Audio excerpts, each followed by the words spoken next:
Jamais sans la grâce, une dévotion matinale proposée par l'Église évangélique de la grâce en collaboration avec l'Institut de théologie de Cotonou.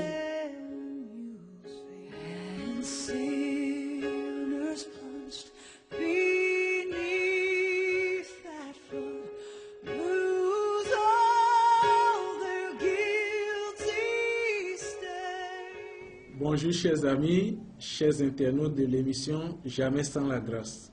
Bienvenue dans la dévotion de ce matin. Permettez-moi de prier. Père Saint, bénis-nous ce matin et surtout bénis notre écoute, Seigneur. Et apprends-nous à garder ta parole, parce que ta parole nous garde si nous la gardons. Merci infiniment.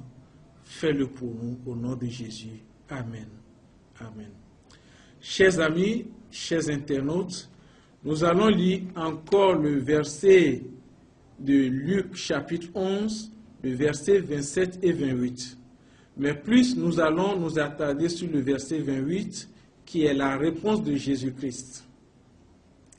Jésus répondit, « Heureux plutôt ceux qui écoutent la parole de Dieu et qui la gardent. » Et j'aimerais nous dire ce matin que la chose importante de Jésus, pour nous, c'est de garder sa parole, garder ses enseignements. Et vous pouvez tourner avec moi dans Proverbe, le chapitre 4. Vous allez voir beaucoup de mots dans ce chapitre qui parlent de garder. Essayons un peu de voir. Le verset 2. Ne rejetez pas mon enseignement. Retiens, acquiert, n'oublie pas, ne t'en détourne pas, ne l'abandonne pas. Plusieurs mots qui parlent de garder, garder, garder. Et Jésus disait à cette femme, garde la parole. Mais vous et moi, et je peux vous parler de moi surtout, plusieurs fois je vais à l'église et je ne garde pas grand-chose. Et je garde des choses qui ne sont pas importantes, alors que la parole de Dieu me demande de garder sa parole. Je vous raconte une petite histoire. Une fois, j'ai pris ma fille et je lui ai raconté une histoire de 5 minutes. Après, j'ai lu un verset de 5 secondes. Priez sans cesse. J'ai pris le temps de lire, prier sans cesse. Plusieurs fois, mais j'ai raconté l'histoire de 5 minutes. Et après tout, j'ai demandé à ma fille, qu'est-ce que j'ai dit dans la Bible? Elle n'a pas pu répéter, prier sans cesse. Mais l'histoire, qui n'a rien à voir avec la Bible, elle est capable de raconter ça de A à Z. C'est ce que le diable fait avec nous. C'est pour cette raison la Bible nous dit, Jésus nous répète, garde ma parole. Garde ma parole. Garde ma parole tous les jours. Garde ma parole. Vous savez pourquoi nous devons garder la parole? Parce que l'ennemi rôde autour de nous. Il veut voler cette parole. Il veut semer de la zizanie, comme nous le dit Matthieu 13.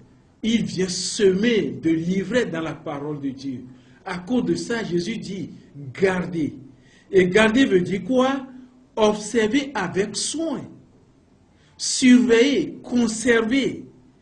De prendre soin, de faire de la parole de Dieu le sujet le plus important de notre vie, de la méditer jour et nuit. Mes amis, si on considère ce que la Bible dit, si on met la parole de Dieu à sa place, on va bénéficier les meilleurs fruits de la Bible. La Bible dit, si quelqu'un m'aime, il gardera ma parole.